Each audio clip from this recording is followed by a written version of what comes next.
오늘 본문에는 나면서 못 걷게 된 한 사람이 등장을 합니다. 그는 사람들에게 구걸하기 위해서 날마다 성전 문 앞을 지키던 사람이었습니다. 지금도 걷지 못하는 것은 굉장히 큰 사회적 제약을 가져다 주는 일이지만 과거에는 그보다 훨씬 더했을 겁니다. 그러니 먹고 살기 위해서는 구걸이라도 해야 했던 거지요. 그런데 그가 구걸하던 장소가 하필 성전의 미문이었습니다. 미문은 한자로 아름다울 미자에 문문자를 써서 아름다운 문입니다. 성경학자들에 따르면 미문은 황동으로 각양 장식을 살려 아름답고 화려하게 꾸며졌기 때문에 그러한 이름이 붙여졌다고 합니다. 물론 이런 연유로 이 문을 보려고 찾아오는 사람들이 많았기 때문에 나름 구걸하는 입장에서는 몫이 좋은 곳으로 여겨서 그곳에 자리를 잡았겠지만 성전에서 가장 아름다운 문 옆에 누더기 같은 옷을 걸치고 구걸하는 거지라는 그림은 사실 그리 유쾌하지만은 않은 일이었습니다. 그런데 어찌 보면 이것이 우리 인생의 한 단면을 보여주는 것과 같습니다. 우리 속담에 물 좋고 정자 좋은 곳 없다라는 말이 있는데 인생에는 항상 긍정적인 면과 부정적인 면이 동시에 잔존하더라는 거죠. 오랜만에 보너스를 받아서 그 돈으로 뭘 할까 생각만 해도 흐뭇한데 저녁에 아내가 하는 말이 여보 냉장고가 고장났어 당장 사야 되는데 그러는 겁니다. 얼마나 허망한지. 남편이 승진해서 좀 살만해지는가 싶었는데 대학 다니는 아들이 자기 적성에 안 맞는다고 대학 관두고 다른 일을 해보고 싶다는 거예요. 이런 낭패가 어디 있습니까? 교회 다니는 것을 그렇게도 반대하던 남편을 겨우 설득해가지고 교회 데리고 나왔는데 하필 그날 목사님이 11조 설교를 하는 거예요. 교회 갔다 온 남편이 역정을 내면서 그것 보라고 교회 가면 돈 내라고 그러지 않냐면서 아주 길길이 날뛰는데 속상해 미치겠는 거예요. 그렇죠? 그런데 그게 인생입니다. 전혀 어울리지 않는 조합의 그림이 그려지는 것, 전혀 내 예상과는 어긋나는 일들을 마주하게 되는 것, 그게 인생입니다. 하지만 그러한 인생도 사실은 하나님의 철저한 계획과 설계 가운데 있다는 것, 그것을 믿는 것이 기독교 신앙입니다. 물론 이것은 세상이 말하는 극단적 낙관론과는 다릅니다.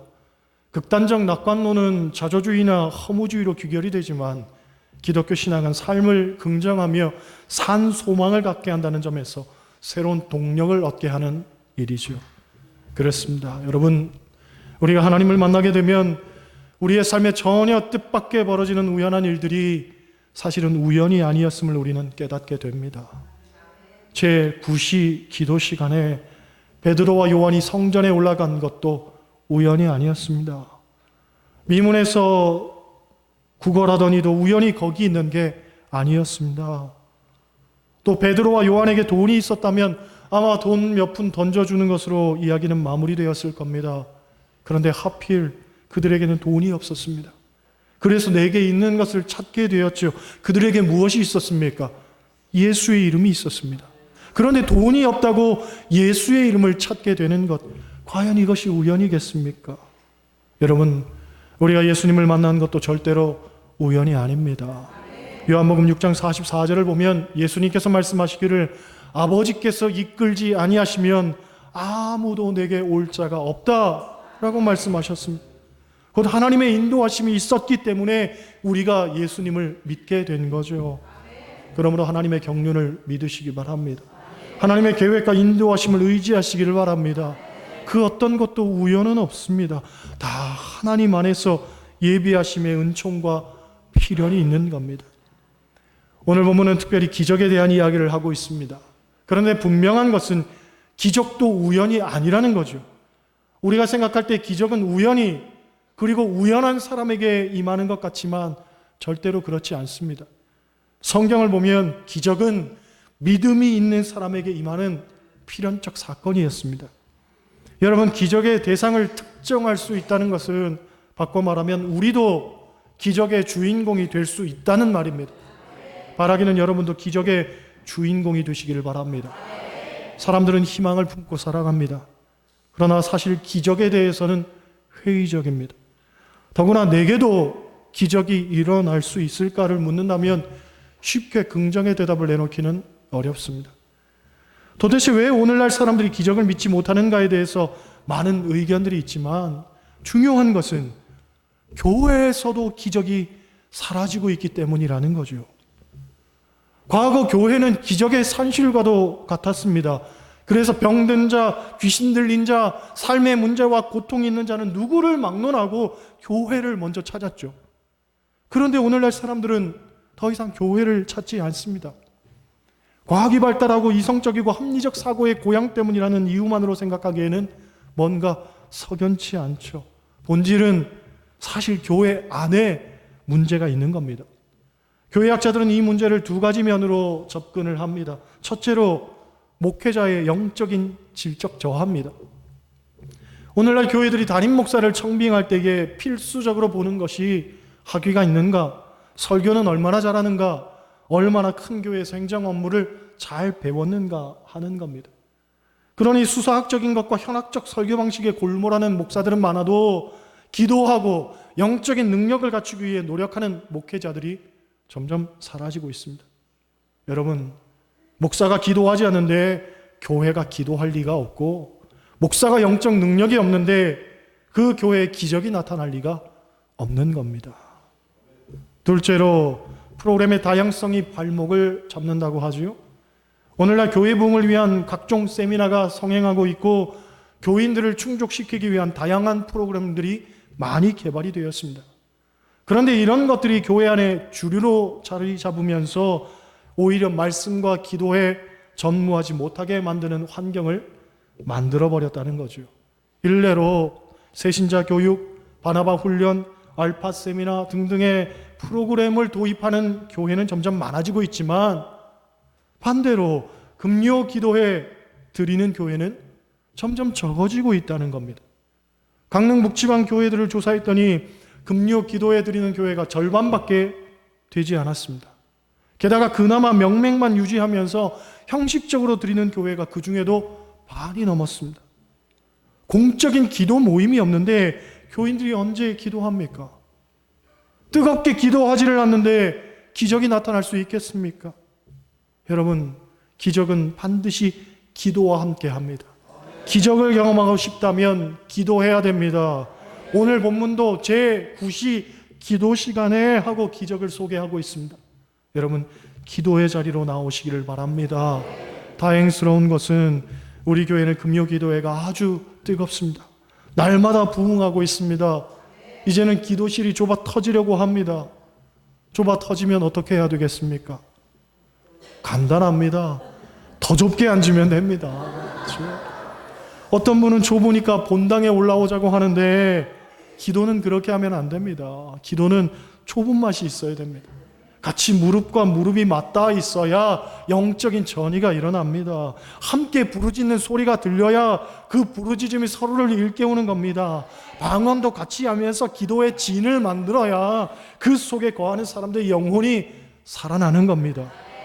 금요 기도에 나오지 않는 분들은 아직 사천 제일교회의 진면목을 보지 못한 것과 같다고 해도 과언이 아니죠. 이번 주는 꼭 나오시길 바랍니다. 할렐루야. 옆 사람과 인사하시겠어요? 금요 기도회 때 봅시다.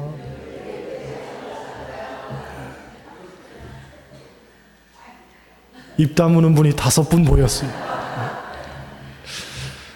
여러분, 기독교는 기적을 믿는 종교입니다. 그리고 그 기적이 내게도 일어난다는 것을 믿어야 됩니다.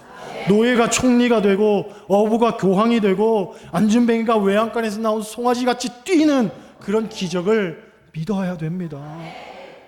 그러면 오늘 말씀을 통해서 기적은 언제 일어나는가를 살펴보려고 합니다. 첫째로 기적은 일상성을 벗어나야 일어납니다. 따라 하시겠어요? 일상성을 벗어나자.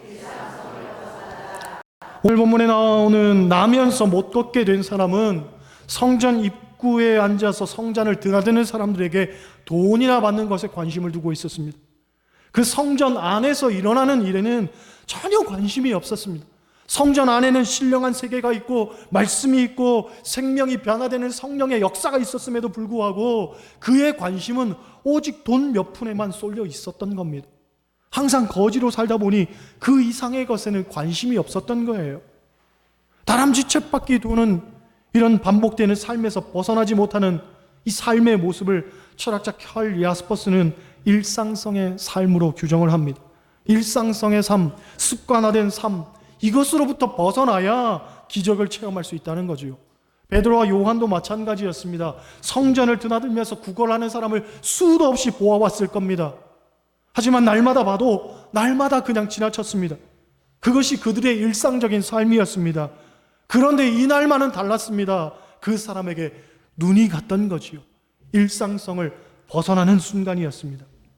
여러분, 우리에게도 이 일상성을 벗어나는 것이 중요한 줄 믿습니다. 지금 여러분의 예배를 점검해 보시기를 바랍니다. 오늘 예배를 어떻게 드리고 있습니까? 정말 간절한 마음으로 내게 주실 은혜를 사모하면서 드리고 있습니까? 아니면 여상하게 습관처럼 굳어진 시간을 보내고 있습니까? 늘 그렇듯 마음은 닫아놓고 냉소적 판단을 앞세우고 있습니까? 한 번만이라도 그런 생각을 깨뜨려 보시길 바랍니다. 여러분의 일상성을 벗어나는 순간 새로운 세계가 열릴 겁니다. 할렐루야. 둘째로 기적은 역시 기도와 더불어 일어납니다. 앞서 말씀드린 것처럼 오늘 본문은 제9시 기도 시간에 하고 시작합니다. 9시는 우리 시간으로 계산하면 오후 3시에 해당합니다. 오후에도 기도하러 성전에 올라가다가 기적을 체험했다는 거죠. 여러분, 새벽에도 기도하고 오후에도 기도하고 밤에도 기도해야 할 줄 믿습니다. 성경은 쉬지 말고 기도하라고 했습니다.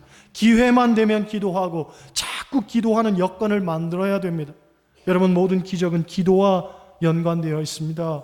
곧 기도는 문제 해결의 열쇠입니다. 때문에 문제가 생기면 기도해야 되죠. 상황과 과정에 앞서서 하나님 앞에 먼저 내려놔야 됩니다. 내 방법을 앞세우기 전에 하나님과 먼저 상의해야 됩니다. 뉴욕 타임즈에 이런 기사가 실렸습니다. 성남 차병원에서 불임 치료를 받던 199명의 사진을 미국과 캐나다와 호주의 기독교인들에게 보내서 임신할 수 있도록 중보기도 요청을 했다고 합니다.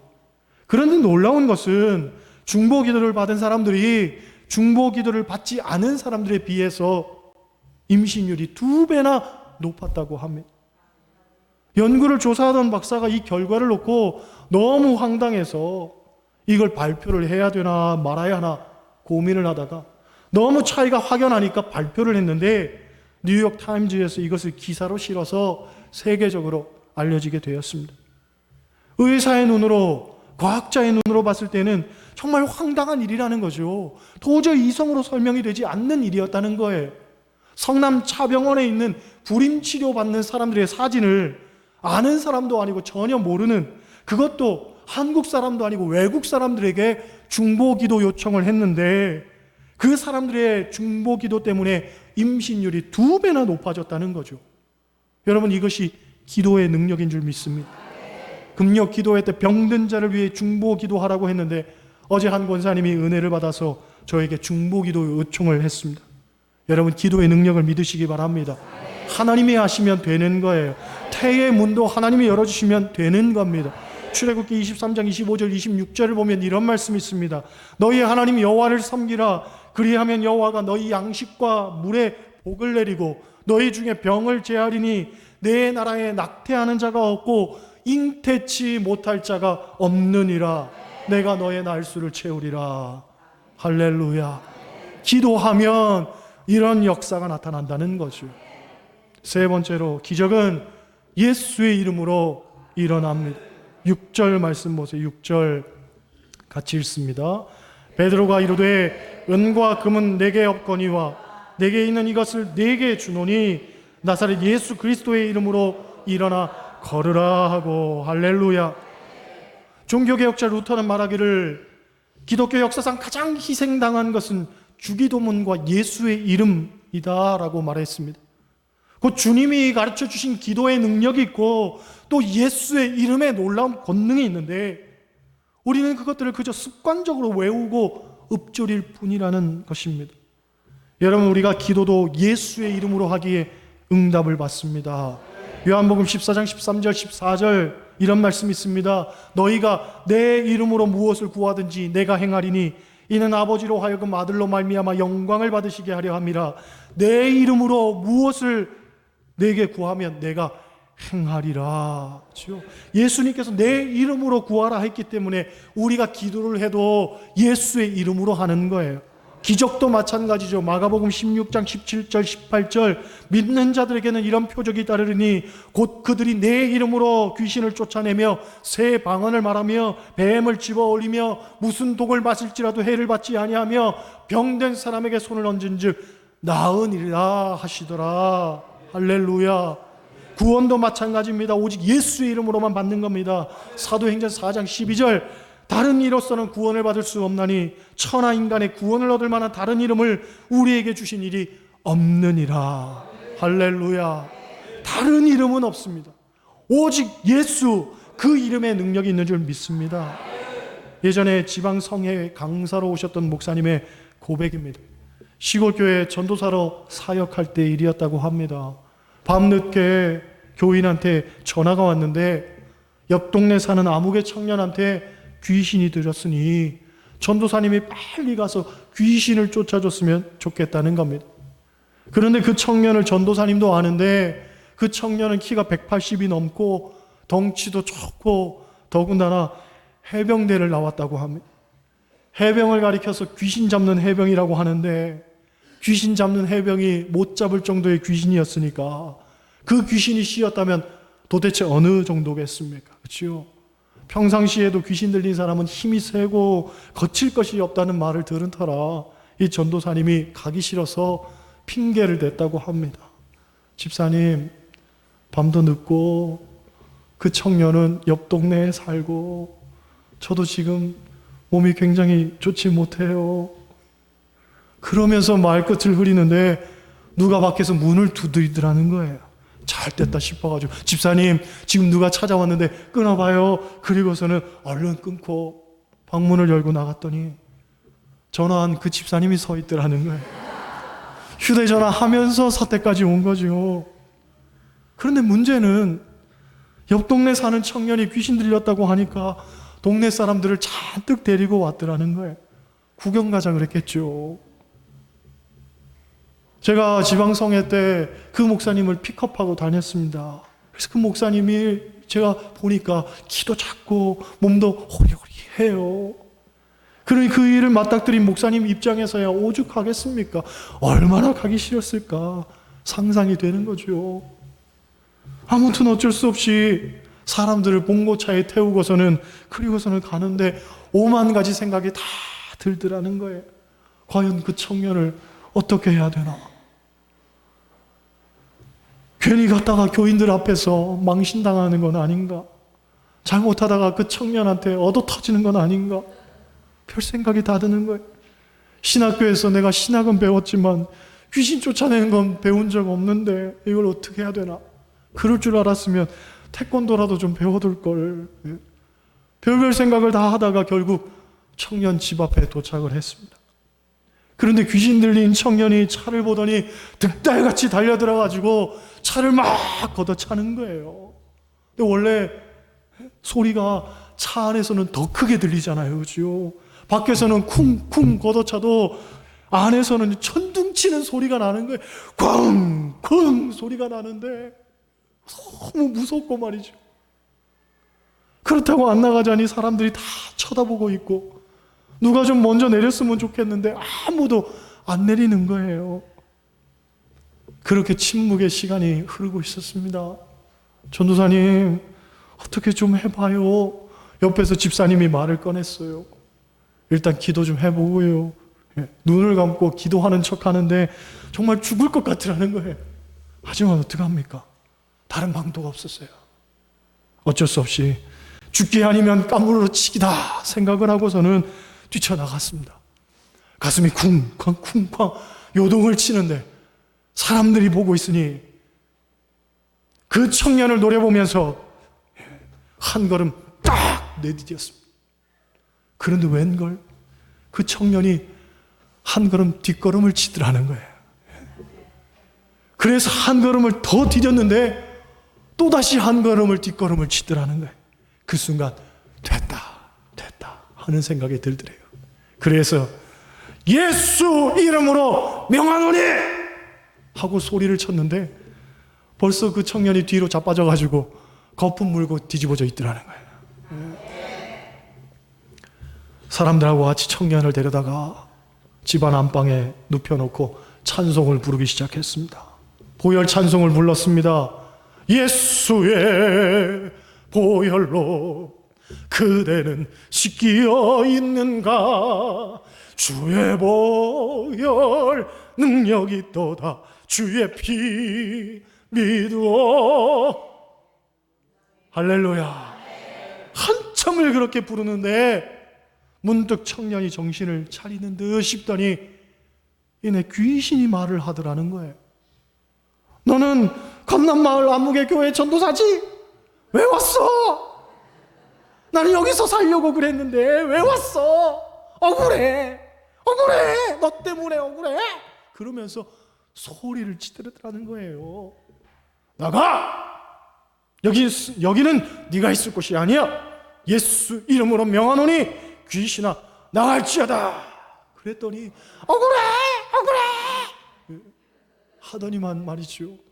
갈 땐 가더라도 할 말이 있다는 거예요. 그래서 할 말이 뭐야? 그랬더니 그런데 이 중에 가짜도 있구나. 그리고서는 가더라는 거예요. 아니 분명히 방 안에서 찬송을 부르고 기도한 사람은 다 교인인데 권사님도 있고 집사님도 있고 여선교회 회장도 있고 그랬는데 가짜가 있다는 거예요. 재밌는 건 며칠 뒤에 여선교회 회장이 전도사님을 찾아왔더라는 거예요. 그러면서 하는 말이 전도사님 제가 여선교회 회장까지 맡았으면서도 아직 집안에 있는 부적을 못했어요. 옛날 예수 믿기 전에 붙여놓은 건데 죄송해요. 그런데 제가 떼는 것은 무섭고요. 전도사님이 좀 와서 떼줬으면 좋겠어요. 하더라는 거예요. 그래서 이 전도사님이 가서 부적을 떼줬다는 거죠. 여러분 예수 믿는다고 하면서도 가짜처럼 살지 마시기 바랍니다. 예수 이름의 능력을 믿지 못하고 또 예수 이름의 권세를 나타내지 못하고 산다면 그게 가짜지 뭐가 가짜겠습니까? 앞서 말씀드린 것처럼 마가복음 16장 17절 18절 다시 한번 제가 읽습니다. 믿는 자들에게는 이런 표적이 따르리니 믿는 자들에게는 이런 표적이 따르리니 곧 그들이 내 이름으로 귀신을 쫓아내며 새 방언을 말하며 뱀을 집어올리며 무슨 독을 마실지라도 해를 받지 아니하며 병든 사람에게 손을 얹은즉 나으리라. 할렐루야. 믿는 자들에게는 이런 표적이 나타난다고 했습니다. 무엇을 믿는 자? 예수 이름의 능력을 믿는 자. 그 이름의 능력이 있고 그 이름의 권세가 있는 줄 믿습니다. 그것을 믿는다면 우리의 삶에도 얼마든지 기적이 일어나는 겁니다. 여러분 하나님을 믿는 우리에게는 반드시 기적이 일어납니다. 이것은 우연이 아니고 필연입니다. 믿음으로 사는 자, 기도하며 사는 자, 예수 이름으로 사는 자, 그는 기적의 주인공이 될 줄 믿습니다. 삶의 문제와 고통과 절망과 상처와 아픔과 그 어떤 것도 해결할 수 없는 생태기 가슴에 안고 살아가는 이들 주님 앞에 나오시길 바랍니다. 분명히 주님께서 여러분을 고치시고 치유하시고 회복시키실 줄 믿습니다. 믿음으로 기도하며 예수 이름 붙들고 사시기를 소원합니다. 여러분 모두 하나님 안에서 기적을 체험하고 기적의 주인공으로 사시기를 주님의 이름으로 간절히 축원합니다. 기도하시겠어요? 우리는 믿습니다.